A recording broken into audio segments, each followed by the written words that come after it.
제가 오늘 본문을 한번 다시 읽어보겠습니다. 내 아들 압살롬아, 내 아들 압살롬아, 내가 너를 대신하여 죽었다면. 압살롬, 내 아들아, 내 아들아. 오늘 이 말씀을 들으시면서 무슨 생각이 드십니까? 어떤 느낌이 드십니까? 네, 아버지가 아들의 죽음을 두고 울부짖고 있습니다. 어떤 아버지라도 아들이 먼저 간다면 이처럼 울부짖지 않을 아버지가 없을 것입니다. 내가 너를 대신하여 죽었다면, 이 또한 어떤 아버지라도 할 법한 이야기입니다. 하지만 오늘 이 오늘 읽은 본문 말씀의 뒤에 있는 이야기를 들으신다면, 이 아버지 다윗의 애통함을 표현하기엔 이 통곡마저도 부족하다는 생각을 하실 수 있을 것입니다. 왜냐하면 이 아비 다윗의 통곡은 그냥 아들을 먼저 보낸 자의 아버지의 통곡이 아니라 그 아들을 용서한다는 그 한마디 하지 못하고 그 아들을 보낸 아버지의 통곡. 아니, 더 정확히 얘기하자면 내가 아들을 용서하지 못해서 그 아들을 죽음까지 몰고 간 그러한 아버지의 애통한 마음이기 때문입니다. 여러분이 만약에 어떤 이유로든 아들을 죽음으로 몰고 간 일이 있었다고 한다면 그것은 어떤 아픔일까요? 아마 이 땅을 살며 가장 견디기 힘든, 감당하기 힘든 일일 것입니다. 오늘 아들을 용서하지 못해 죽음으로 몰고 간 이 다윗의 가슴 아픈 이야기를 통해 우리가 하나님께서 우리에게 주시는 용서에 대한 교훈을 경청할 때 하나님의 이 말씀이 우리의 삶 가운데 결단과 변화로 이끌어 주시길 기원합니다.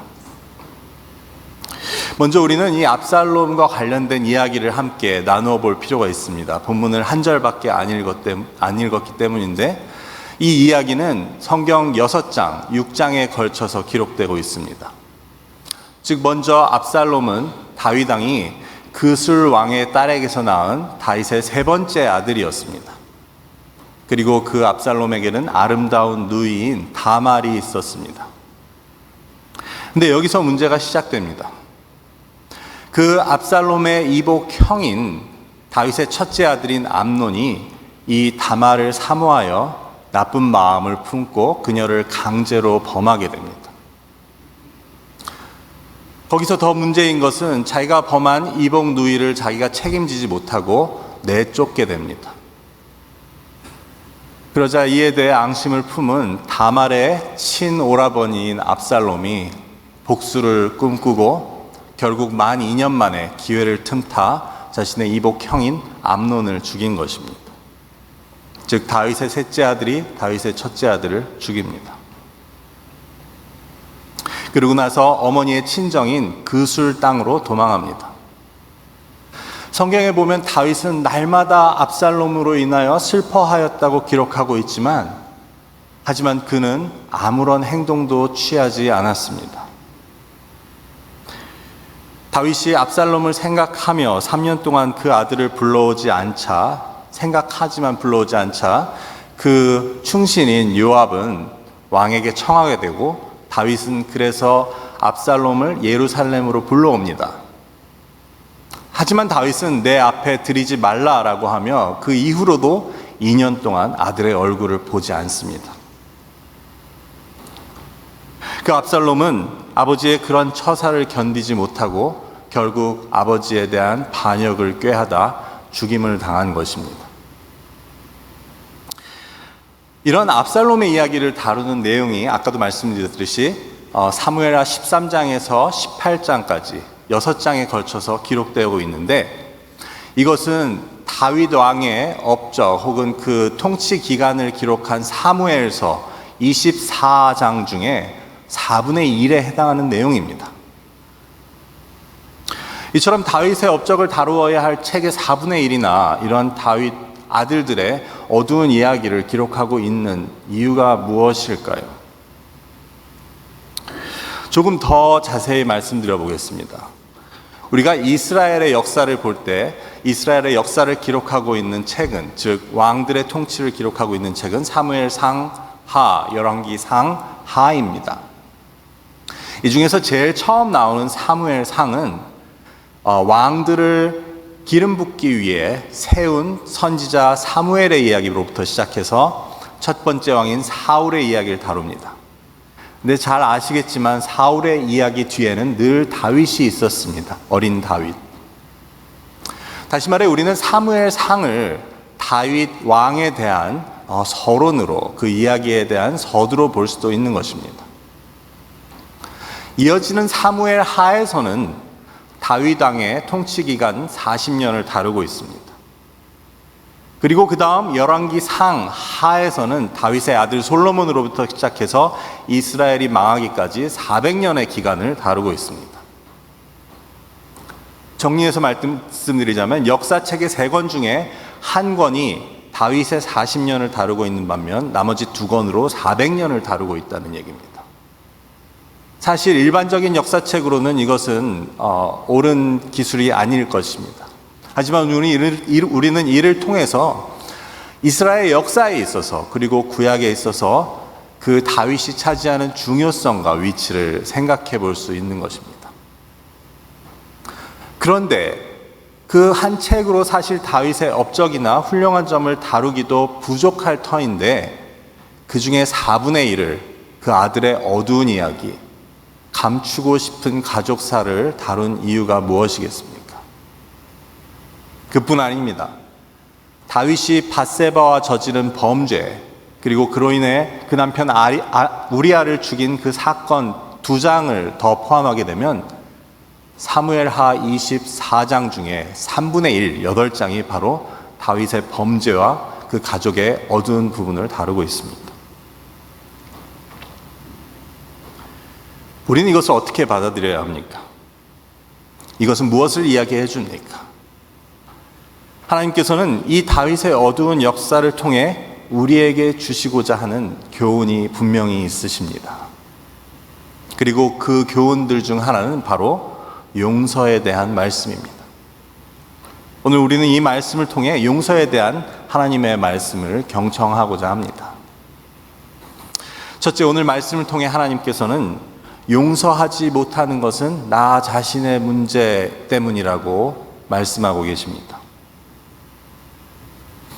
성경은 왜 다윗이 압살롬을 용서하지 못했는지에 대해서 몇 가지 이유를 보여줍니다. 그것은 바로 뭐냐면 압살롬의 문제, 또한 암논과 압살롬의 그러한 사건들은 바로 다윗의 범죄로부터 이어진 것이라는 사실입니다. 우리가 잘 아는 다윗의 가장 큰 오점인, 즉 밧세바를 범하고 그 범죄를 감추기 위해 그 남편 우리아, 자신의 충신 우리아를 죽였던 사건은 사무엘하 11장, 12장에 기록되어 있습니다. 그리고 그 다음에 나오는 내용이 바로 오늘 말씀드렸듯이 그 아들들의 이야기 13장부터 18장까지 이어집니다. 이 11장, 12장을 지나고 13장을 시작하는 1절, 13장 1절은 이렇게 시작합니다. 그 후에 이 일이 있으니라. 즉 다윗의 범죄와 그 아들들의 사건은 연관관계가 있다는 사실을 암시하고 있습니다. 단지 이런 암시가 아니라 더 직접적인 언급도 있습니다. 12장에서 하나님께서 선지자 나단을 통해 다윗을 책망하실 때 이렇게 말씀하십니다. 너 죄로 인해서 내 칼이 영원히 내 집에서 떠나지 않을 것이다. 그리고 내가 내 집에 재앙을 일으켜서 너의 이웃들이 내 아내들과 백주에 동침하게 될 것이다. 이는 바로 암논과 압살롬의 사건을 지칭하는 말씀이었습니다. 이처럼 압살롬의 사건은 사실은 다윗 자신의 죄로부터 비롯된 것이지만 그는 그 아들을 용서하지 못했습니다. 사실 다윗 자신이 그 아들들이 저지른 잘못을, 똑같은 죄를 저지른 장본인이었습니다. 어떻게 보면 그 자신이 하지 못한 압살롬보다 다윗의 죄가 더 죄질이 나빴습니다. 보십시오. 압살롬은 자기의 누이를 범한 그 암논을 복수심으로 죽였습니다. 하지만 다윗은 자신이 범한 음행의 죄를 감추기 위해 살인을 저질렀습니다. 다윗은 자신이 사실은 더 나쁜 죄를 저질렀지만 그 비슷한 죄를 저지른 압살롬을 용서하지 못합니다. 그렇다면 다윗이 압살롬을 용서하지 못한 이유는 무엇이었겠습니까? 아마 다윗이 자신의 죄는 생각하지 못하고 그 아들을 용서하지 못했다는 것은 이론상으로는 가능한 설명일 수 있지만 실제와는 거리가 먼 것 같습니다. 그보다는 다윗은 자신의 아들들이 자신이 저지른 죄를, 똑같은 죄를 되풀이하고 있다는 것을 너무 잘 알고 있었기 때문에 더 용서하기가 힘들었을 것이라는 것이 다윗의 상황을 더 잘 설명해 줍니다. 이게 참 특이한 사람의 마음인 것 같습니다. 내가 같은 잘못이 있으면 더 잘 이해해 주고 용서할 것 같은데 더 못 참는 경우. 이 경우는 특히 부모와 자식 간에서 많이 발견되지 않습니까? 내 아들이, 내 딸이 내 안 좋은 면을 닮아서 따라하고 있으면 더 화가 납니다. 잘 못 참습니다. 다윗은 어쩌면 압살롬이 저지른 죄가 자신의 죄, 아픈 과거의 기억을 되생각하게 해서 더욱 괴로워서, 그리고 무엇보다 지금 일어나고 있는 일이 자신의 죄로 인한 사건이라는, 자신의 죄의 결과라는 사실이 너무나도 괴롭고 견디기 힘들었을 것입니다. 이 둘 중 어느 경우라 하더라도, 즉 내가 저지른 잘못은 생각 못하고 아들을 용서 못한 경우이든, 아니면 아들의 잘못이 내 죄를 생각나게 해서 더 용서하지 못한 경우이든, 그 아들을 용서하지 못한 것은 다윗의 잘못, 다윗의 문제였습니다. 그 둘 중 어느 경우였던 다윗은 그 아들을 용서해야 했습니다. 만일 첫 번째라면 자기가 사실 더 큰 죄인임을 인정하고 그 아들을 이해하고 용서해야 했으며, 만약에 두 번째 경우라면 정말 그 아들을 붙잡고 이게 다 내 잘못이다, 내가 이렇게 된 것은 다 내 탓이다, 도리어 내가 나를 용서해라 라고 감싸 안을 수 있었어야 합니다. 우리의 경우는 어떻습니까? 우리가 용서하지 못하는 것은 우리의 무슨 문제 때문입니까? 다윗의 경우를 우리에게 적용해 본다면, 우리도 똑같은 죄인임을 인정하지 못하기 때문에, 아니, 내가 더 큰 죄인임을 우리는 알고 인정하지 못하기 때문에 남을 용서하지 못하는 것이 아닙니까? 나도 똑같이 남들에게 말로 상처 주고, 나도 똑같이 남을 무시하거나 남을 대우해 주지 못하고, 내가 그런 사람이라는 것을 인정하면 다른 사람을 용서할 수 있습니다. 그런데 이게 힘들죠. 왜냐하면 사람은 기본적으로 이기적이기 때문입니다. 이기적이란 말은 사람은 기본적으로 자신에게는 관대하고 남에게 인색하게 되어 있습니다. 그래서 용서하는 것이 쉽지 않습니다. 내가 한 것은 이유가 있어서이고 남이 한 것은 이유 없는, 이해하지 못하는 행동이기 때문에 그렇습니다. 그래서 용서하기가 어렵습니다. 대부분의 사람들이 그렇다 보니 간혹가다 어떤 분들이 나 자신에게 도리어 인색하고 남들에게 관대한 분을 보면 참 훌륭한 분, 뛰어난 인격을 가진 사람이라는 이야기를 듣습니다. 한 주석가는 이것을 보고 이렇게 얘기했습니다. 사람들은 자기 자신의 잘못을 볼 때는 현미경을 가지고 보고, 남의 잘못을 볼 때는 현미경을 가지고 보고, 나의 잘못을 볼 때는 망원경을 거꾸로 놓고 본다. 여러분 어렸을 때 망원경을 거꾸로 놓고 보신 기억 있으십니까? 앞에 있는 커다란 물체가 저 멀리 조그만 것으로 보입니다. 그것이 인간의 모습입니다. 예수님도 이렇게 말씀하셨습니다. 너는 형제의 눈 속에 있는 티끌은 보면서 왜 내 눈에 있는 들보는 보지 못하느냐? 여기서 티끌이 뭐고 들보가 뭡니까? 티끌은 원어에 나온 내용으로 보면 나무 톱밥 중에서도 가장 작은 조각을 말합니다. 그리고 들보는 여러분 잘 아시는 대로 기둥과 기둥 사이에 있는 통나무를 말합니다. 참 수사적인 묘미가 있는 그러한 비유인데 결국은 둘 다 같은 물질로 되어 있습니다. 나무. 하나는 그 중에 가장 작은 조각이고 하나는 그 중에 가장 큰 조각입니다. 즉 우리는 나나 상대방이나 사실 똑같은 종류의 잘못을 가지고 있습니다. 똑같은 종류의 죄를 짓고 삽니다.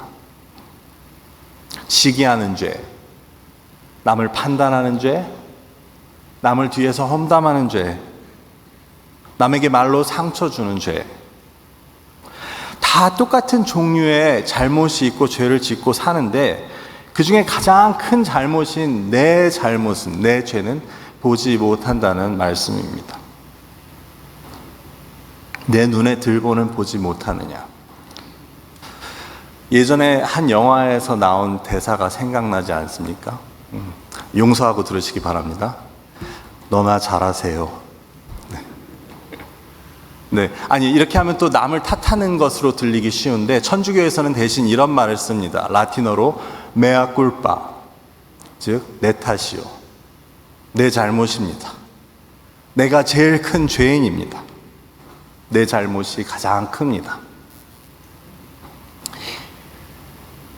결국 하나님 앞에서 나도 똑같이 부족한 사람, 아니 내가 더 큰 죄인이라는 그러한, 내가 그래서 하나님의 은혜와 긍휼이 필요한 사람이라는 믿음의 고백이 있을 때 우리는 남을 용서할 수 있습니다. 사도 바울이 뭐라고 합니까? 나는 죄인 중에 괴수입니다. 나는 죄인 중에 으뜸입니다. 어떻게 죄인 중에 으뜸인 사람이 다른 죄인을 탓할 수 있습니까? 다른 죄인을 용서하지 못하겠습니까? 내 탓이라는, 내 문제라는 인식이 없으면 우리는 남을 용서할 수 없습니다. 오늘 본문을 통해 하나님께서는 용서하지 못하는 것은 나 자신의 문제 때문임을 말씀하고 계십니다. 두 번째로 하나님께서는 용서는 용서받는 자를 살리는 것뿐 아니라 용서하는 자가 사는 길임을 말씀하고 계십니다. 물론 용서는 용서받는 사람을 살리기도 합니다. 만일 다윗이 압살롬을 용서할 수 있었다면 압살롬을 반역의 길까지, 죽음의 길까지 몰고 가지 않을 수 있었습니다. 용서받지 못하고 5년 동안 아버지의 얼굴을 보지 못한 압살롬은 분노하며 요압에게 이렇게 말합니다. 차라리 나를 외국에 버려두는 것이 나았다. 만약에 나에게 죄가 있으면 차라리 아버지가 나를 죽이는 것이 낫다. 다시 말해 아버지에게 용서받지 못한 압살롬은 죽는 것보다 못한 5년의 세월을 지냈던 것입니다. 자신을 벌하지도 않으면서 용서하지도 않는 아버지 앞에 차라리 죽는 게 낫다고 말합니다. 다윗은 마지못해 아들을 불러 입을 맞추지만 그날 이후로 압살롬은 아버지에 대한 반역을 모의합니다. 아들 압살롬을 용서하지 못한 다윗의 행위는 결국 압살롬을 다시 한번 막다른 길로 몰고 갑니다. 압살롬은 아버지에 대한 반역을 선택하고 죽임을 당하게 됩니다. 이 경우 아버지가 압살롬을 먼저 용서해 주었다면, 미리 감싸 안아 주었다면 그 아들을 살릴 수도 있었습니다. 다윗의 용서는 압살롬을 살릴 수 있었습니다. 하지만 이에 그치지 않고 용서는 더 나아가 용서하는 사람을 살리는 길입니다. 결국 아들을 용서하지 못한 다윗의 삶은 어떻게 되었습니까?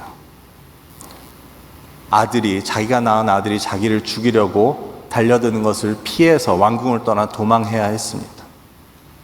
결국 자신의 충신, 자신의 부하가 자신의 아들을 칼로 죽이게 됩니다. 다윗은 자책합니다.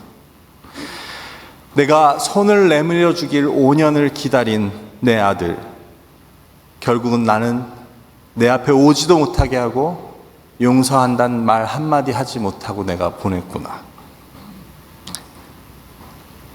다 나의 죄 때문인데 내가 용서를 빌어야 하는데. 결국 아들을 죽인 다윗은 아들만 죽은 것이 아니라 자기 자신도 죽은 것과 다름없는 날들을 보냅니다. 압살롬의 죽음을 들은 다윗이 오늘과 같이 이야기합니다. 내 아들 압살롬아, 내 아들 압살롬아, 차라리 내가 너를 대신하여 죽었으면. 압살롬 내 아들아, 내 아들아. 이것이 바로 용서하지 못한 자의 통곡, 살아있으나 죽은 것만 못한 자의 애통함이었습니다. 이처럼 용서는 용서받는 자를 살리지만 또한 용서하는 내가 사는 길입니다. 혹시 아직 용서하지 못한 분들이 계십니까? 용서하지 못한 마음이 얼마나 힘드십니까? 사실 용서하는 것 자체가 그렇게 쉽지는 않습니다. 한 번에 되는 것도 아니고 마음 먹는다고 되는 것도 아니고 많은 실패가 있고 많은 노력이 필요한 것입니다. 하지만 우리는 그럼에도 불구하고 용서해야 합니다. 예수님께서 용서를 명하신 것은 우리에게 그렇게 힘든 부담을 주시기 위한 것이 아니었습니다. 우리에게 어려운 숙제를 주시기 위한 것도 아니었습니다. 오늘 말씀에 의하면 하나님께서는 우리를 위해서 우리에게 용서를 명령하신 것입니다. 왜냐하면 용서는 내가 사는 길이기 때문입니다. 우리가 사는 길이고 우리가 행복할 수 있는 길이기 때문에 예수님께서는 우리에게 용서를 명령하셨습니다. 오늘 하나님께서 주시는 말씀을 받아 내가 지금까지 용서 못한 것을, 그런 사람을 용서하는 우리에게 하나님께서 새로운 세상, 아름답고 복된 삶을 열어주실 것을 믿습니다. 마지막으로 용서는 하나님과 나와의 관계를 위해서 하는 것임을 말씀하고 계십니다. 용서는 표면적으로는 사람과 사람 사이에 일어나는 일입니다. 용서받는 사람과 용서하는 사람. 하지만 그 이전에, 우리가 그분을 알기 전에 이미 우리를 용서하신 분이 계신데 그분이 바로 하나님이셨습니다. 사도 바울은 로마서 5장에서 이야기합니다. 우리가 아직 약할 때 그리스도께서 경건하지 않은 자들을 위해 죽으셨도다. 우리가 아직 죄인 되었을 때 그리스도께서는 우리를 위하여 죽으셨습니다. 다시 말해, 우리가 그분을 알기도 전에 우리를 위해 죽으셨으며, 우리가 우리의 죄를 알거나 우리의 죄를 뉘우치기 전에 하나님께서는 우리를 용서하셨습니다. 이는 와서 용서해달라고 비는 사람을 용서해주는 세상의 용서와는 다릅니다. 용서받을 자가 자신의 잘못을 뉘우치는 것과 상관없는 용서, 더 나아가서 용서받을 자가 자신의 잘못을 깨닫지도 못하고 있는 상황에서 하는 용서, 그것이 하나님께서 가르치시는 용서입니다. 예수님께서 십자가에서 이렇게 말씀하십니다. 아버지, 저들의 죄를 용서하여 주시옵소서. 저들은 자기가 하는 일을 알지 못합니다. 예수님께서는 잘못을 깨닫지도 못하는 우리를 먼저 용서하시고 우리를 위해 십자가에 달려 돌아가셨습니다. 그런 예수님이 이렇게 말씀하십니다. 너희는 용서하라. 서로 용서하라. 70번씩 7번이라도 용서하라. 그렇기 때문에 우리는 용서해야 합니다. 용서는 받는 자를 살리는 길이고 용서하는 사람이 또 용서하는 내가 사는 길이고, 하지만 무엇보다도 하나님의 사랑과 용서에 대한 나의 믿음의 고백에 기초해서 우리가 행해야 하는 일입니다. 예수님의 명령입니다. 다시 강조하지만 용서는 정말 힘듭니다. 특히 그 용서받아야 되는 사람을 보면 더 용서가 안 됩니다. 특히 세상적인 용서가 아닌 하나님께서 말씀하신 용서는 정말 쉽지 않습니다. 왜냐하면 혹시 그 사람은 자기가 나한테 상처를 준 것도 모르고 있어도 내가 그를 용서해야 됩니다. 나에게 사과 한마디 없었어도 나는 그들을 용서해야 합니다. 쉽게 되지 않고 한 번에 되지 않고 그 사람의 얼굴을 보면 다시 용서가 되지 않지만 하나님 때문에 용서하는 것입니다. 하나님께서 우리를 용서하셨고 그리고 너희도 용서하라 라고 말씀하셨기 때문에 용서하는 것입니다. 어떤 의미에서 용서는 내가 하는 것이 아닙니다. 내 안에 그리스도께서 하시는 일입니다. 내가 버젓이 살아있다면 나는 결코 용서할 수 없습니다. 내 성격이, 내 자존심이, 내 판단이, 나의 의가 살아있다면 우리는 용서할 수 없습니다. 하지만 그것들이 죽고 내 자존심이 십자가에 죽고 내 판단이 십자가에 죽고 내 의가 십자가에 죽고 그리고 내 성격이 십자가에 죽는다면, 그래서 내 안에 오직 그리스도께서 살아계신다면 우리는 용서할 수 있습니다. 왜냐하면 그 그리스도께서는 죽을 수밖에 없는 나를 용서하셨고 오늘도 용서하시는 분이시기 때문입니다. 그런 의미에서 마지막 교훈, 용서는 하나님과 나와의 관계를 위해서 하는 것임을 하나님께서는 가르쳐 주십니다. 말씀을 맺고자 합니다. 그 아들 압살롬을 용서하지 못한 아비 다윗의 이야기를 통해서, 그래서 그 애끓는 용서하지 못한 자의 그러한 통곡을 통해서 우리는 첫 번째로 용서하지 못하는 것은 나 자신의 잘못 때문임을, 두 번째로 용서는 용서받는 사람뿐 아니라 용서하는 내가 사는 길임을, 그리고 마지막으로 용서는 하나님과 나와의 관계를 위해서 하는 일임을 하나님의 말씀으로 받았습니다. 나의 힘으로가 아니라 내 안에 사시는 그리스도를 의지하여 남을 용서하고 서로 사랑하심으로 하나님께서 주신 복된 삶을 누리시고 또한 우리 공동체를 생명과 사랑이 흐르는 교회로, 용서와 기쁨이 가득한 공동체로, 하나님이 기뻐하시는 교회로 가꾸어가는 저와 여러분이 되시길 주님의 이름으로 축원합니다. 하나님 감사합니다. 주님, 용서하길 원합니다.